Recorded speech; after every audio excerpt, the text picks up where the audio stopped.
3. Why is no contact so effective?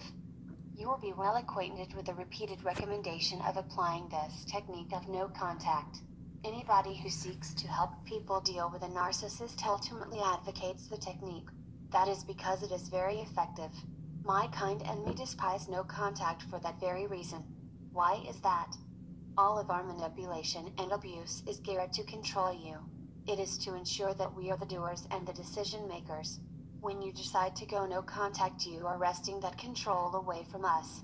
That makes us feel small and impotent. It annoys us as it demonstrates that you are not as useless and inferior as we believe you to be. You are flying in the face of what we have always made you out to be. This is a huge act of defiance in our eyes and one that we cannot stand. You are ignoring us. Our existence is based on two fundamental tenets. Everything is about us and we are in control. No contact applies a sledgehammer to those concepts and wounds us to the core. Our initial reaction will be one of fury, and we will deploy all our tactics to shatter your shield of no contact.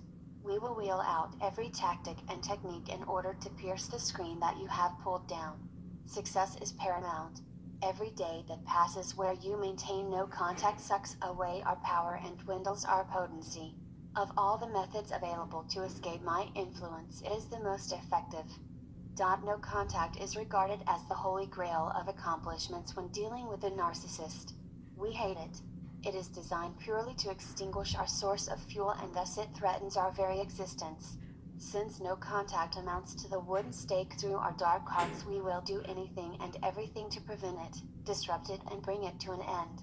Moreover, when we are able to hoover you back in and defeat your attempt at no contact, we feel massively powerful. We have won, and you will know by now that we love to win and hate to lose. By having you return to us, we are made to feel omnipotent. You may come back broken and dejected, not really wanting to, but feeling that you have no choice as a consequence of the manipulation we have exerted over you. Alternatively, you may return under the misguided apprehension that everything is going to be different this time. You may have been conned by us, letting you have a glimpse of that heaven again, and that blinds you. We may have promised to change, seek help, and or consent to treatment, but it is all an artifice designed to bring you back under our spell. The damage that no contact causes to us means we must mobilize every resource available to us to prevent it from succeeding. This is driven by our need for fuel and the promise of the very sweetest of fuels pouring from you when we successfully break your no contact and have you return to our world. Every single plan, device, machination, and scheme will be devised and implemented to ensure the step you will take fails. No contact is a death sentence to us and must be avoided at all costs. At any cost. You think that you have faced our worst so far? Think again. You will be unleashing the mother of all charm offensives, the granddaddy of manipulations, and the thermonuclear setting in our response. No contact is so effective because it deprives us of the one thing that we need, and that is fuel. We gather fuel in two ways. The first is through positive fuel. This is where praise, attention, admiration, flattery, compliments, and so on are sent our way. The manner in which this positive fuel is provided can be through words and or through actions. It might be somebody telling us that they love us, or it might be by someone making dinner for us. This positive fuel is always gathered during the seduction stage. We do not have just one source for this fuel, but instead we will harvest it from lots of different sources during a typical day. We select one primary source to provide us with fuel and then have lots of supplementary sources that vary in importance dependent on their relationship with us and also the type of positive fuel they are providing to us. I provide more detail about all of this in the book Fuel. With some people we maintain a facade of being a decent person, and thus they always respond to us in a positive fashion. This tends to be the case with those who are supplementary sources of fuel. It suits our purposes for a particular friend to think well of us. We do not see this person very often, but speak to them on the telephone, and we are always content to receive their admiration of our latest achievements, which we will always tell them about. We feel no need to subject this person to devaluation since we do not interact enough with them for their positive fuel to become stale. Furthermore, we regard the maintenance of our external facade as important. This person plays a part in that, and we have no desire to alter that state of affairs. By contrast, negative fuel is drawn from such emotional reactions as anger, upset, frustration, and sadness. This may be in the form of you shouting at us angrily and insulting us, or it might be you slamming a door in frustration. The emotional content of such words and / or actions provides us with fuel. The potency of negative fuel is greater than that of positive fuel. The reason for this is that it is easier to cause someone to be pleasant to us than be nasty or upset. If we achieve an upset reaction, it exhibits to a greater degree the extent of our power over you and thus provides us with a higher grade of fuel. We invariably draw negative fuel from those we are in close proximity to. Accordingly, someone we are in a relationship with will always be subjected to devaluation in order to bring about this negative fuel. You will be familiar with the saying that people always hurt those that are closest to them. This is equally true when applied to our kind. We will always hurt those we are in close proximity to, wives, girlfriends, family members, co-workers, because doing so provides us with excellent negative fuel. Acquiring this fuel is what we have been created to do. Each and every day we must draw fuel, whether in a positive or negative form or both. It is all that we are concerned about. It fills our thoughts and is the sole driving force behind our existence. We are not interested in loving somebody in order to make him or her feel cared about and loved.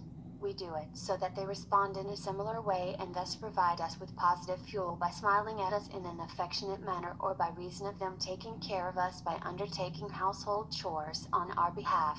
By the same token, when we lash out at us because we are driven to do so in order to force an emotional response from you to gather fuel. From the moment we wake until the moment slumber takes us, we are driven by the need to gather fuel. It comes from strangers, acquaintances, colleagues, family members, friends, and those who we are intimate with. It comes in differing qualities and in varied amounts, and each time we receive a dose of fuel it makes us feel powerful and enables our existence to continue. Fuel is fundamental to our existence. Without it we will cease to exist. This is because we use the fuel to power our brilliance and acquire shards and fragments from others to build a construct of what we regard ourselves to be in order to attract people. We steal elements of other people's personalities, character traits, and appearances and create a construct from this. You might imagine it like a mask or a cloak. Sections, fragments, shards, and pieces are accumulated from people we interact with, and this fuel allows us to have the power to do this. By creating this mask, we can then attract more people to us who will in turn give us more positive fuel, and in time where appropriate negative fuel. The fuel enables us to create a device to gather more fuel. This fuel is also extremely important for keeping our construct held together and keeping the creature that lurks beneath and who we would much rather not contemplate, imprisoned. This creature reminds us of our failings and weaknesses, and it would rather see us cast into the abyss and consigned to oblivion. It is always trying to escape from its constructed prison, and the one thing which keeps it silent and in bondage is fuel. The provision of fuel enables us to maintain the prison construct, which keeps the creature at bay. Should we be deprived of fuel, then this construct begins to weaken, which gives the creature the opportunity to be heard and make its presence felt.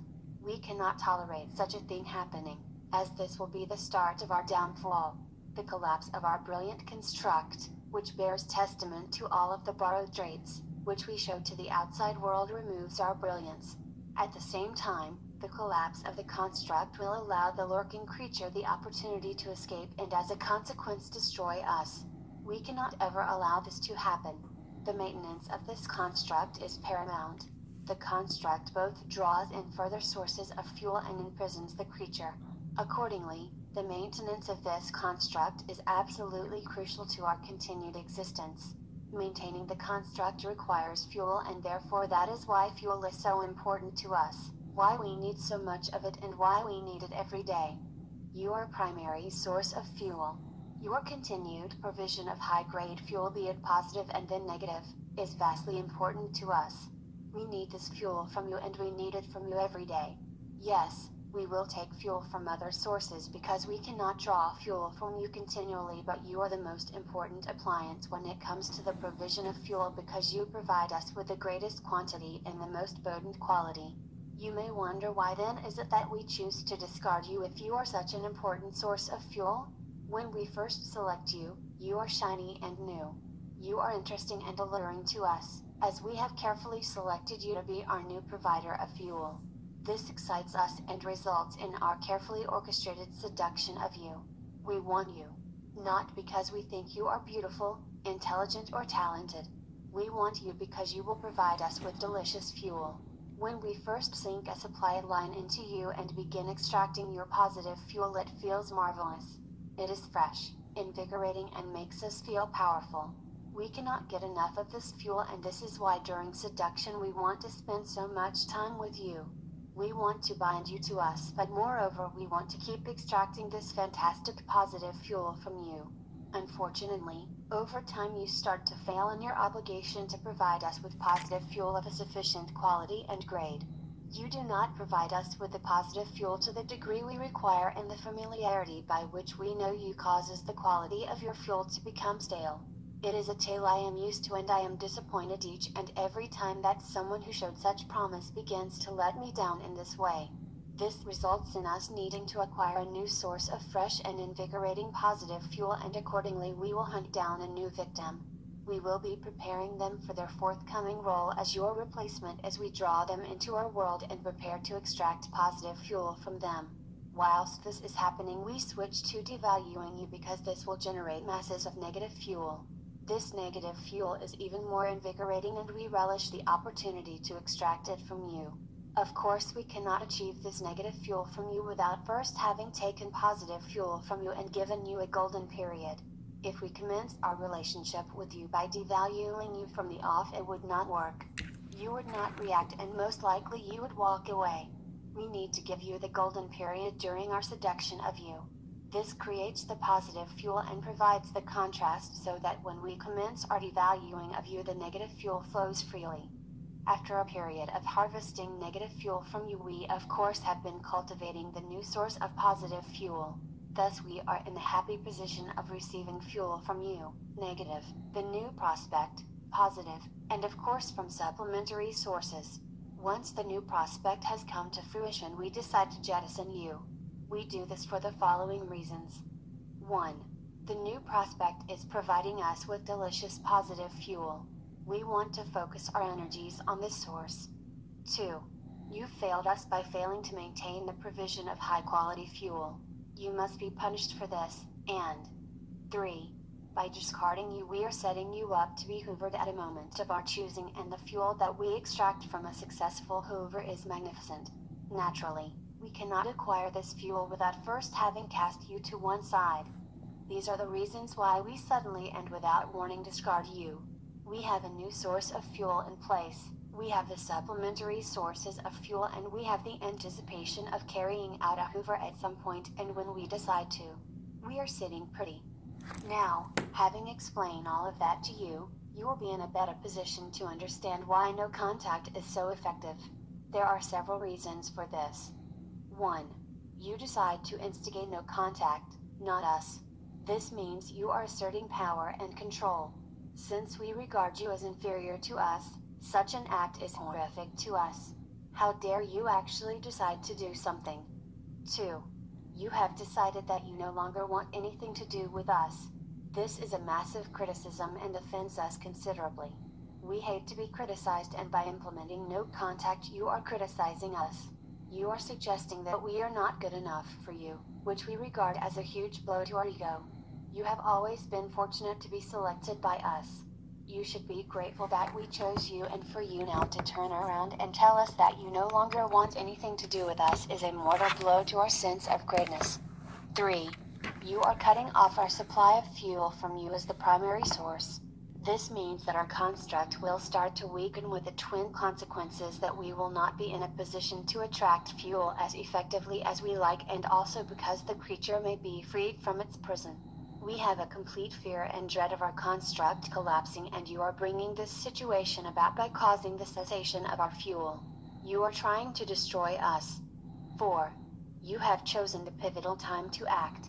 You may have done this when we have not secured an alternative source of fuel.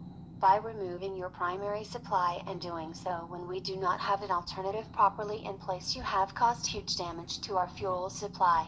This creates a huge risk that our construct will topple.